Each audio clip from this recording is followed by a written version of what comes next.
बिस्मिल्लाहिर्रहमानिर्रहीम। आज international court of justice में कुलभूषण के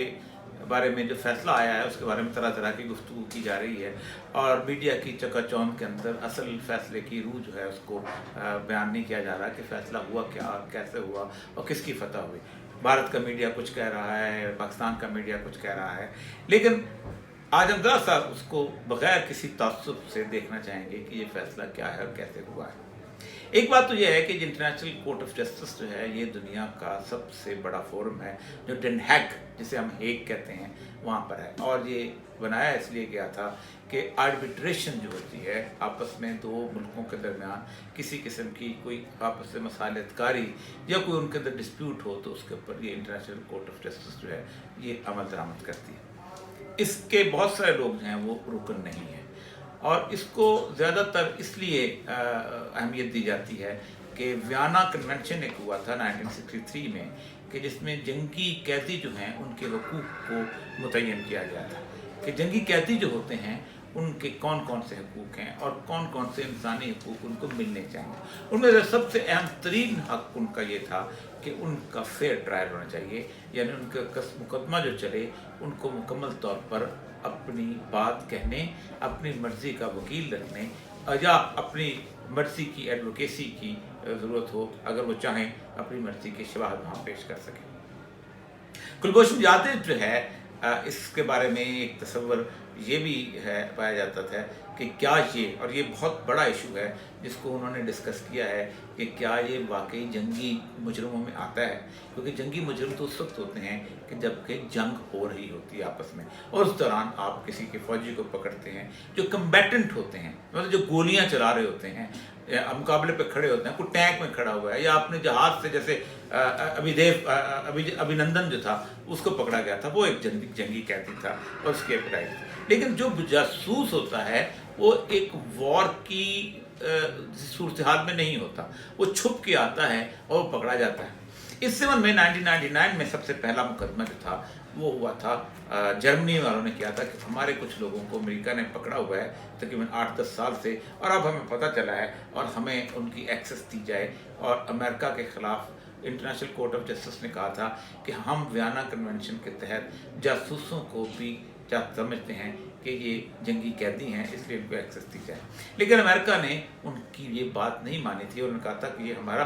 अंदरूनी मामला है, हमारा डोमेस्टिक मामला है और हमारे सॉवरेन स्टेट्स हैं, इसलिए हम नहीं मानते। इस तरह मैक्सिको के मामले में, मैक्सिको वर्सेस अमेरिका के मामले में और उसमें ईरान वर्सेस अमेरिका के मामले में भी हुआ। इसके अलावा कोई और ऐसी मिसाल नहीं मिलती कि कोई ऐसा मुजरम जो था वो पेश हुआ हो और उसके बारे में गुफ्तगू हुई हो। उसके बाद अब अमेरिका के बाद पाकिस्तान ऐसा मुल्क आया है कि जिसके यहाँ एक जासूस पकड़ा गया है और जासूस भी एक सर्विंग इंडियन आर्मी ऑफिसर को पकड़ा गया। अब इस केस के अंदर जो फैसला आया है उसमें दो उसके पहलू हैं। एक ये है कि क्या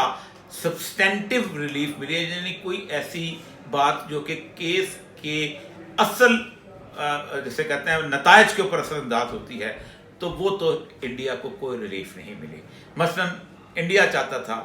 नंबर 1 कि कुलभूषण जाधव जो है इसको वहाँ पर एक विजिटर के तौर पे जिसने ट्रेस पास किया है, अचानक उसको पता नहीं चला और सरहद पास कर गया है और उसको पकड़ के उन्होंने जासूस बना दिया है, उसको वहाँ से निकाल के हमें वापस भेज दिया जाए, क्योंकि वो उन्होंने कहा था कि ये वहाँ तजारत करता था और ईरान में आता जाता था और सरहद पोरस ऐसी है। वो उन्होंने नहीं माना कि ये बिल्कुल गलत है। दूसरा उनको ये था ये कि इस बंदे की जो सज़ा है इसको ख़त्म किया जाए, क्योंकि ये सज़ा जो है ये पाकिस्तान की आर्मी की कोर्ट ने दी है और उसके ऊपर उन्होंने ऑब्जेक्शन लगाया था। और उसके बाद आप अंदाज़ा करें कि उन्होंने नवाज शरीफ का वो बयान भी अदालत के अंदर पेश किया था कि पाकिस्तान जो है ये दहशतगर्दी करता है, उसको भी उन्होंने रिजेक्ट किया। और दूसरी बात यह है कि पाकिस्तान की मिलिट्री कोर्ट के ऊपर कतन कोई क्वेश्चन नहीं किया। उन्होंने कहा चूंकि इनकी कोर्ट्स के खिलाफ अपील होती है और सिविल कोर्ट के अंदर होती है, इसलिए हम इस पर कोई एतराज़ नहीं करते और इसको भी उन्होंने अपहेल्ड किया। यानी नवाज शरीफ, फिर तीसरी चीज़ नवाज शरीफ के मामले के अलावा भी पाकिस्तान के मुकाबले में इंडिया को स्टैंड के मुकाबले में इसको भी उन्होंने कहा कि ये हम इसको नहीं मानते। तीसरी अहम तरीन चीज़, उन्होंने कुलभूषण जाधव की सज़ा जो है اس کو ختم نہیں کیا. انہوں نے کہا کہ اس کو آپ ریویو کر لیں, اور ریویو کے لیے انہوں نے ایک راستہ دیا ہے کہ اس کو کونسلر ایکسس دی جائے. کونسلر ایکسس کا مطلب یہ ہوتا ہے کہ وہ ایک بندہ جو ہے وہ جیل کے اندر بند ہے, اس تک اس کے ملنے والوں کو, کیونکہ ظاہر بات ہے اس کو تس کہتے ہیں کہ کوئی بھی جاسوس یا کوئی بھی جنگی قیدی کسی دوسرے ملک میں اجنبی ہوتا ہے, ایلین سٹیٹس ہوتا ہے, اجنبی کو اپنوں سے ملنے کی اجازت دی جائے تاکہ وہ اس کا کیس لڑ سکیں. کیونکہ نارملی ہوتا جو ہے ایمسکیوری ایک لفظ استعمال ہوتا ہے لا کے اندر. ایمسکیوری وہ ہوتے ہیں کہ عدالت کسی بندے کو وکیل کو کہتے ہیں کہ تم اس کا کیس لڑو. تو جو بھی آزاد کلبھوشن کا کیس لڑتا ہے یہاں پر وہ پاکستانی ہوتا, یا وہ اگر زیادہ اور کوئی ایسا بندہ کو انگلینڈ سے بھی لڑتے تو اس کا اپنا ذاتی بندہ نہ ہوتا جو کہ اس کو انڈیا ایکسس دے سکتا تھا. اب انہوں نے کہا ہے کہ آپ اس کو ریویو کر لیں. ریویو کا مطلب یہ ہوتا ہے کہ آپ اس کو دوبارہ ایک دفعہ دیکھ لیں, اور اس دوران جو اس کی سزا کو معطل کیا گیا اس کی ایک بنیادی قانونی وجہ ہے, اور قانونی وجہ یہ ہے کہ اگر, اور وہ انہوں نے کرنا تھا کیونکہ اگر وہ نہ کرتے تو یہ اس کا پورے کا پورا فیصلہ ختم ہو جاتا. وہ یہ تھا کہ چونکہ اس کو موت کی سزا ہوئی ہے, اس لیے اگر کل کو خدا نہ خواستہ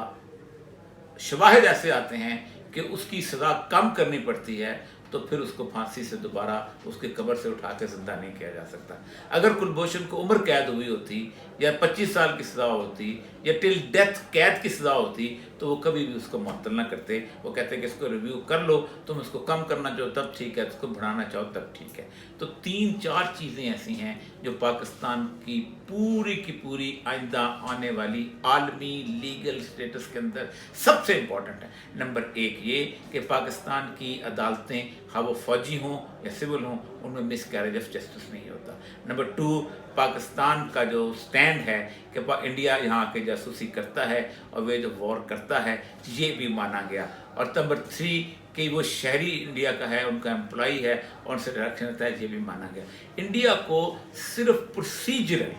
جیسے کہتے ہیں نا طریقہ کار کی جو غلطیاں ہیں اس میں 3 انہوں نے غلطیاں پاکستان کی گنائی ہیں جو کہ بڑی روٹین کی ہیں. نمبر 1 غلطی یہ ہے کہ انہوں نے کہا کہ جی کلبھوشن کے خلاف جب کیس چلا تو ان کو آرٹیکل 36 جو تھا جنیوا کنونشن کا وہ پڑھ کر نہیں سنایا گیا. اس سے پاکستان کا یہ تھا کہ ہم سمجھتے ہیں کہ جنیوا کنونشن اس سے اپلائی نہیں ہوتا, کہ تمہارے جنیوا کنونشن کے ساتھ یہ رائٹ ہیں, اب تم مقدمہ لڑو.